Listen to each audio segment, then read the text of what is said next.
Good morning. The corn's getting some water. Almost ready to cut this stuff here. Nice overcast morning. Keeps the sun away for a while. It's going to be nice and cool. I love these nice cool mornings. Get a lot done in the morning. We got some stuff we've been working on, finishing up some projects.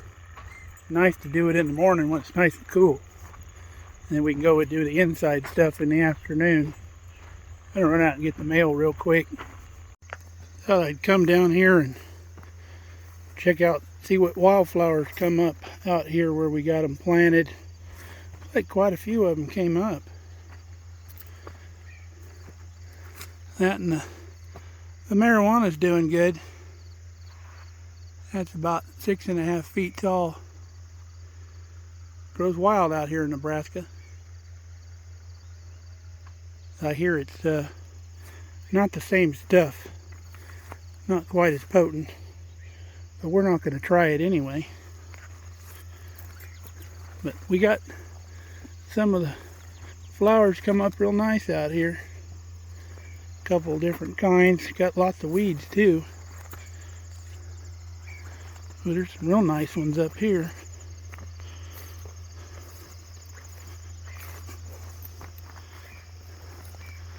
Don't know what they are, but pretty cool looking. Got some blue, purple looking ones back in there. But it's almost time to mow all this down. But Kelly's flowers are doing real good up there. So we're going to show you a project that's been in the works for a while. I'm thinking a month and a half ago, we started having problems with our septic system. And a lot of the systems out here on these old homesteads are old. And they've been in for a long time. And they're probably not as big as they should have been for the size house. But they didn't really have building codes or anything back then 100 years ago to follow. So basically, farmers just put in what they thought they needed.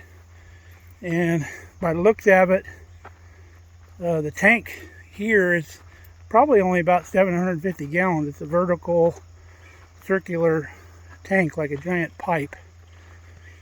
So it looked like they maybe just put some concrete pipe down in the ground and went from there. But we had to have it pumped, and luckily the previous owner had marked where the tank was very well. There was a T-post right where the lid was underground. But even with that, I had to dig down about 2.5 feet to get to it. So I've seen people around that have risers on their septic tanks.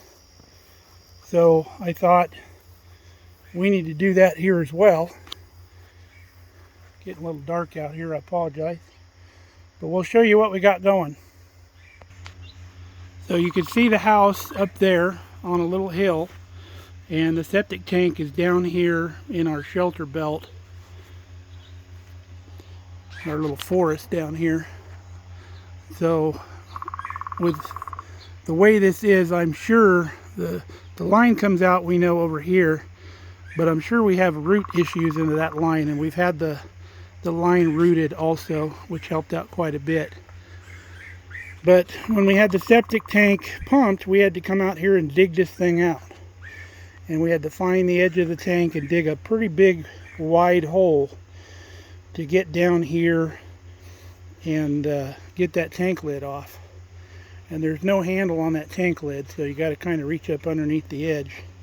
So what we did is we went down to a local guy that does construction, dirt construction and stuff here in town. And we got a piece of pipe from him. I was gonna get a piece of that black culvert pipe, the plastic stuff, but he didn't have a piece the right diameter. But he had some kind of this stuff here. This is a heavy plastic pipe.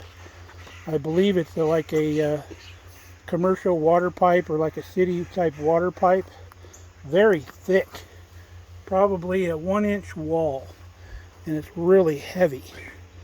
But he had a piece about the right size. I cut it down just a little bit, and we put this into the ground, and I was able to backfill around it.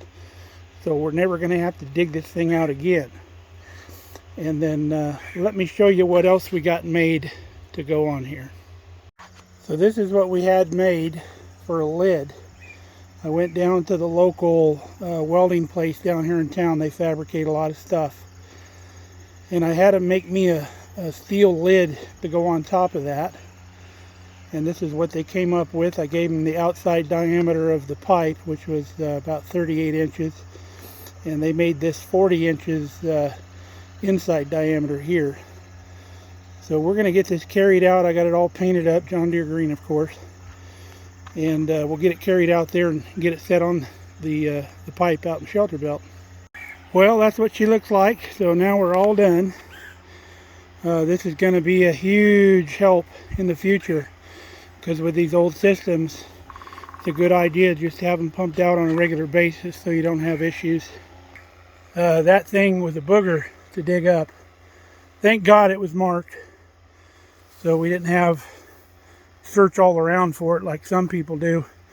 The septic companies charge you extra if they have to do any kind of excavation. If they got to dig it out, they'll charge you probably double. So it's a good idea to make it accessible for them. Now when they build these old houses, especially out here in Nebraska, everybody's got a basement for, protection against high winds or tornadoes or something like that.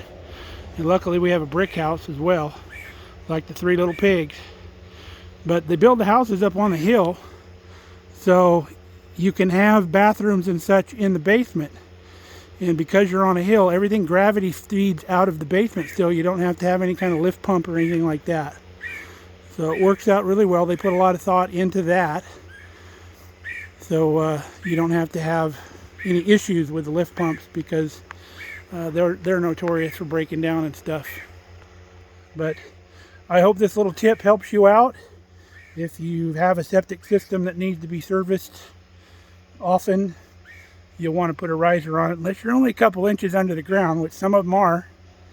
But if you're as far down as we are, it's a good little project to do. So till next time, stay safe, stay healthy. Come on back and see us here at Mark Kelly Farm.